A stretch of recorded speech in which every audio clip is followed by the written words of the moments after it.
Calliope's Tale by FalcomReynolds. Chapter 10.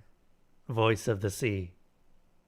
Ianthe didn't care about blood relations, Calliope mused, but it seemed the gods did, because they wouldn't speak to her. She hated disappointing Ianthe. She did, and she could tell the first mate was disappointed, even though she pretended not to be. But when Calliope repeated the prayers and tried to channel the goddesses of the sea, they didn't come to her. Calliope was almost envious of the way Ianthe could bring one of them through between one breath and the next, close her eyes and open them, and where before they were deep brown, they would become black as the depths of the ocean or white as the fire of lightning, and Calliope could see the crackle of magic running through her veins and over her skin, see the ghostly impression of the goddess she channeled swirling around her body like a veil in water. But they wouldn't come to her. She saw them, and yes, when Ianthe held them, they could see her too, but they never came to her. She called them, ordered, begged, pleaded, but even when they listened to her, they never responded but for once, when Athu shook her head before slipping away from Ianthe into the deep ocean before the ship. "They won't come to me," Calliope told Ianthe again, after failing for what felt like the 100th time to bring Kalari to her. No, don't be like that. It's because I'm not your blood." "But I should be able to teach you," Ianthe murmured, shaking her head. It's not you," Calliope interrupted with a sigh. "I think it's because I already have my own magic. If I had yours too, wouldn't that be ridiculous? It'd be silly. Nobody's allowed to have that much." Ianthe paused, considering this. "I suppose you're right," she said, in the tone of voice that meant she wasn't quite convinced. There was something else in her eyes, too. A flash of knowledge Calliope wasn't privy to, but it passed in a moment. Calliope shrugged. "It's fine, really," she said, resolving to find out what hid behind Ianthe's mind in the future. Not now. She just shut down, and Calliope didn't want that. "I don't mind," she hummed. "My own power is enough for me." "Speaking of that," Ianthe said, "what do you mean?" "What do I mean by what?" "Your own power." Time for another demonstration. Calliope turned and hummed a few notes to herself, constructing a melody, then sang them out carefully. The water before her shivered and hissed, the top layer turning to steam and vanishing into the sky. Ianthe blinked, startled. Calliope beat her tail once and turned back, grinning. "I can do a whole lot more than that," she said. "But that's a little bit of it." "A lot more?" Ianthe said, raising one eyebrow. "Such as?" "I don't know. Lots of things, probably. Some of them very destructive indeed. I don't know. I haven't had a chance to really test it out." "I'm not certain that we should want one." Calliope leaned back and floated on the surface of the water, grinning. "Yes, but wouldn't it be interesting to try?" It took far too long for Calliope to learn the name of her archenemy. "That's a bit of a strong term, don't you think?" Makulo said, laying on his back in the lifeboat next to the midnight sun while Calliope floated in the water. She shook her head. "No," she said firmly. "He deserves it." Alizarin. That was the name of the man who had scared Ianthe so badly she channeled two gods at once, multiple times, just to get away from him. The name of the man that had frightened her enough that when Makulo had mentioned his name once, she'd gone silent and stiff. The name of the vile person who had done something, or threatened to do something, terrible enough that when Calliope cornered Ianthe to ask about it, the first mate had snapped at her, telling her she shouldn't ask if she wanted to keep herself and the rest of the crew safe, and to never mention him again unless it was necessary. Makulo was silent for a second. The waves lapped around the lifeboat as Calliope leaned on the edge of it, chin on her hands. "How much do you know about him?" Makulo finally asked. "Nothing. I know his name because someone said it, and I know he's evil." "Well, that's a start," Makulo sighed, shaking his head. "Ianthe will kill me, but I may as well tell you what's going on. You'll find out on your own anyway if I don't. Story time. Calliope had to stop herself from smiling. Alizarin was Leonte's captain on the last ship she sailed on, Makullo explained. She was part of the crew of the Heretic, the first mate, actually. And while she was on board, Alizarin started to use soul magic. Soul magic? It's capturing the soul of something that has died and using it for your own purpose after sealing it in the world. Or something. He frowned, shaking his head. I don't know the specifics of it, probably because I've never used it. Because I can't, and I don't want to. But whatever they are, you can do it to creatures or people. And Alizarin does it to people. Well, that sounds bad. Aye, that's 'cause it is. He learned how to take the souls of other gifted people, not just ordinary folk. He would have done it to Ianthe, killed her and stolen her soul, if he could have. But wasn't she the first mate? Yes. He would kill his own first mate? From what I hear, he's done it several times now. Calliope didn't know much about the workings of other ships, but if Makullo had done that, she would have killed him instantly, even if the first mate wasn't Ianthe. How is he getting away with this? She finally said, disgusted. Who's going to combat him?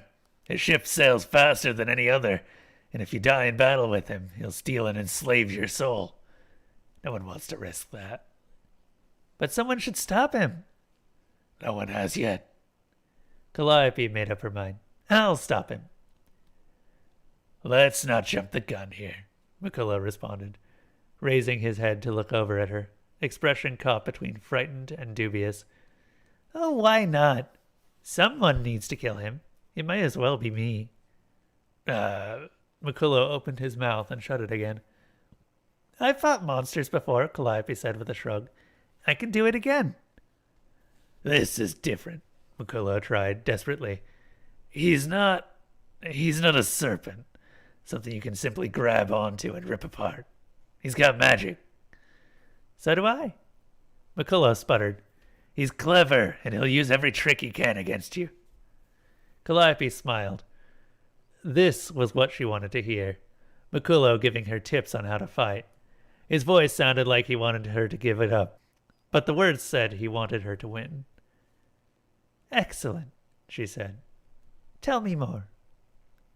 Ianthe did not control all storms. Some were too great for her to alter, and some the goddess did not want her to alter. Calliope felt one a few miles off to the northwest at the same time as the lookouts in the crow's nest spotted it. She watched as Ianthe and Makullo headed to the edge of the rail and followed them so she could hear their conversation. That's not mine, Ianthe said, staring at it. I think we would know if it was, Makullo answered. We can't be caught in that. The crew swarmed over the rigging, turning the sails to catch the wind coming off the front. They could get away from this, past a few small islands to a safe cove, but they needed to act fast, and it was a direct diversion off course. That was fine. It was better to take a detour than being caught in a storm they didn't need to fight with. Calliope couldn't help with the sails, but she could scout the territory ahead, searching for other ships or signs of inhabitants, like serpents or other marids. The last thing the Midnight Sun needed was to encounter another unexpected sea serpent while trying to escape the storm. She took off southeast, pressing her arms against her sides, racing through the water. She did not find any sea creatures, but she did find a crown fleet. The second she saw their hulls from below, she backfinned to a halt and surfaced, trying to count, checking the sails to confirm her suspicions. There were at least 12 ships, the sails white with the golden symbol, all between the Midnight Sun and the safety of the islands. This was going to be trouble. Calliope turned, speeding back to the Midnight Sun. They were already feeling the storm front batter at the sails, and were desperately heading towards the crown ships. She surfaced and waved her arms until someone came over to the side. We can't go that way, she called up, blinking salt water out of her eyes. It's too dangerous. Why? Said the crewman. It was Ekash, a young, wiry-framed man with soft black eyes. "There's a crown fleet blocking access to the islands." His eyes widened, and he pulled back from the rail to look over the deck before looking back down. "We can't change course. We'll be caught in the storm." "We can't keep course. We'll be caught by the fleet." Ekash shook his head desperately and disappeared from the rail. Moments later, Mikulo appeared. "A crown fleet?" he questioned. "Are you certain?" "Yes." "How many?" "I said a fleet, didn't I? At least 12, maybe more." He swore profusely.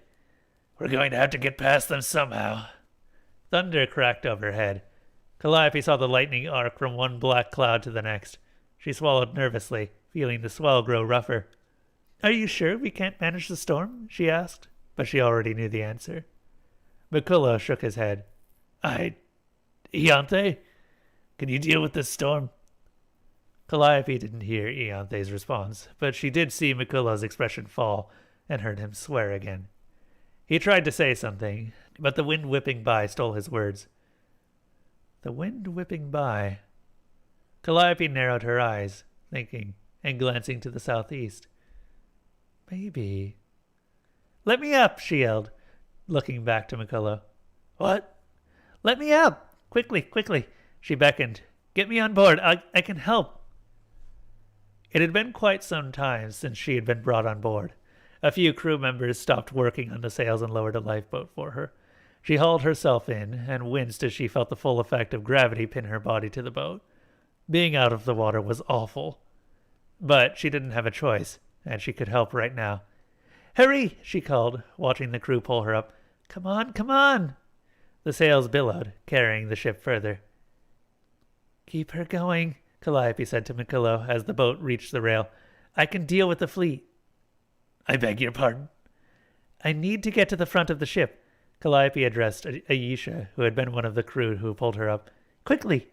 Aisha nodded once and reached down, picking Calliope's torso up and hefting her over one shoulder. Her tail dragged onto the ground. 2 crew behind her heaved it up and followed. This was a little bit demeaning, but there was no other way to get to the front, unless she wanted to crawl. The crew brought her to the prow. "Now what?" Aisha called over the wind. "Set me down!" Once she was down, she dragged herself up and over to the front railing and out onto the bowsprit, which was much smaller than she had hoped. But it was strong and could hold her weight. She wrapped her tail around it and held on tightly with both hands, inching out in front of the ship. "What are you doing?" she heard Ianthe yell from somewhere behind her, but she ignored her. "We've seen your magic," she thought, narrowing her eyes at the crown ships appearing on the horizon. "And now we'll see some of mine." She raised the front of her body up as far as she could manage, took as deep a breath as she could manage, and began to sing.